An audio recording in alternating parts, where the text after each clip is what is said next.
कई बार बहुत समय लग जाता है, लेकिन ये समाजवादी लोग हैं जिन्होंने लैपटॉप दिया था।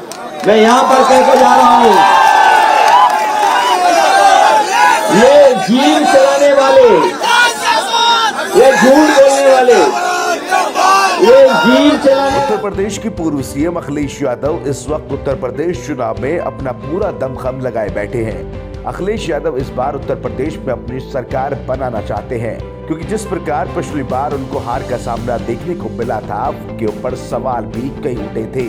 लेकिन इस वक्त समाजवादी पार्टी उत्तर प्रदेश में मजबूत स्थिति में नजर आ रही है। साथ ही आपको बता दें कि उत्तर प्रदेश के साथ साथ उत्तराखंड में भी समाजवादी पार्टी 70 सीटों पर चुनाव लड़ने का मन बना चुकी है। प्रदेश अध्यक्ष सत्यनारायण सच्चा ने इस बात की पुष्टि की है कि समाजवादी पार्टी उत्तराखंड की 70 सीटों पर चुनाव लड़ेगी। सत्यनारायण सच्चा ने अखिलेश यादव की बड़ाई करते हुए कहा कि प्रदेश के अंदर अखिलेश यादव जैसा सीएम होना बहुत जरूरी है। हालांकि अखिलेश यादव उत्तर प्रदेश के लिए सीएम पद का चेहरा है, लेकिन उत्तराखंड में जब चुनाव लड़ा जाएगा तो अखिलेश यादव का यहाँ का काम भी उत्तराखंड के अंदर काम करेगा। यानी कि उत्तराखंड के चुनाव के अंदर अखिलेश यादव का चेहरा ही वोट लेकर आएगा। सत्यनारायण सच्चा ने यह भी कहा कि 70 सीटों पर चुनाव लड़ने की वजह यही है कि प्रदेश के अंदर समाजवादी पार्टी मजबूत दिखाई दे रही है। इस समय देश और प्रदेश में जो सांप्रदायिक शक्तियों का उछाल हुआ था, सबसे पहले उसे हमें रोकने की हमारी कार्य योजना है। हम सभी 70 सीटों पे यहाँ चुनाव लड़ रहे हैं और उत्तर प्रदेश में जिस तरीके से समाजवादी पार्टी माननीय राष्ट्रीय अध्यक्ष अखिलेश यादव जी को समर्थन मिल रहा है, समाजवादी पार्टी वहाँ अकेले सांप्रदायिक शक्तियों को रोकने में सक्षम है। तो आपने सुन लिया होगा कि सत्यनारायण सच्चा ने जिस तरह से उत्तराखंड के अंदर 70 सीटों पर चुनाव लड़ने का पूरा दमखम दिखाया है, उसको देखते हुए लगता है कि पार्टी उत्तराखंड में अपनी पैठ और मजबूत करना चाह रही है। हमारे संवाददाता अजीम खान ने सत्यनारायण सच्चा से बातचीत की, क्या कुछ उन्होंने कहा ये भी सुन लीजिए। जैसे कि आज समाजवादी पार्टी के प्रदेश अध्यक्ष सत्यनारायण जी काशीपुर पहुँचे हुए, आज उनसे रूबरू बैठ के बात करते हैं। सत्यनारायण जी, काशीपुर क्षेत्र में आगमन पर आपको लगभग बधाई। क्या वजह है आपकी काशीपुर पहुंचने में, कृपया बताएं। धन्यवाद आपका।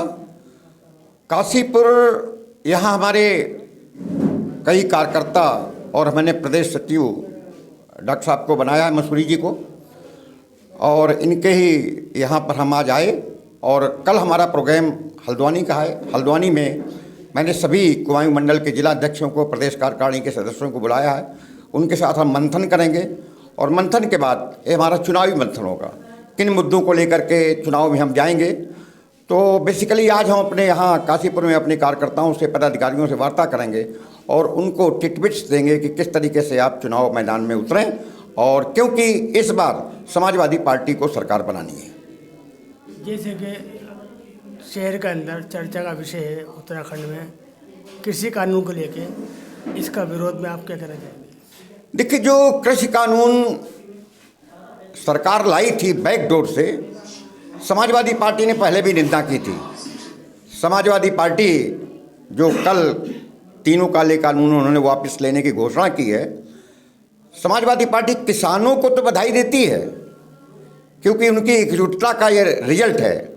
समाजवादी पार्टी सदैव किसानों के साथ रही, लेकिन देश के प्रधानमंत्री का जो नैतिकता पर सवाल उठाती है, 750 किसान मर गए और आप गुरुपर्व के दिन, कार्तिक पूर्णिमा के दिन आप घोषणा करते हैं कि किसान विरोधी जो कानून है वापस लें। क्या आपको 14 महीने लग गए ये समझने में कि किसान विरोधी हैं?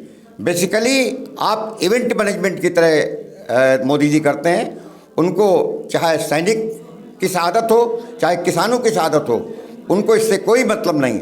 बालाकोट पुलवामा का पिछला एग्जाम्पल है, क्योंकि अभी तक नहीं पता चला कि RDX कहाँ से आया, किस तरीके से घटना हुई। मोदी जी को स्पष्ट कहना चाहिए कि इंटेलिजेंस फेल्योर था, उसकी वजह से हमारे सैनिक मारे गए थे। इसी तरीके से 750 जो हमारे किसान मरे हैं, आपका फेल्योर है, मोदी जी का फेल्योर है। उनको ये नहीं एहसास कर पाए कि अल्टीमेटली ये काले कानून किसान विरोधी हैं। तो उत्तर प्रदेश के साथ साथ उत्तराखंड जीतने की भी तैयारी अखिलेश यादव की चल रही है। प्रदेश अध्यक्ष पूरी तरह से कॉन्फिडेंट नजर आ रहे हैं, लेकिन ये तो वक्त ही बताएगा कि समाजवादी पार्टी को उत्तराखंड में क्या मिलता है। बेबाक आवाज टीवी के लिए अजीम खान की रिपोर्ट।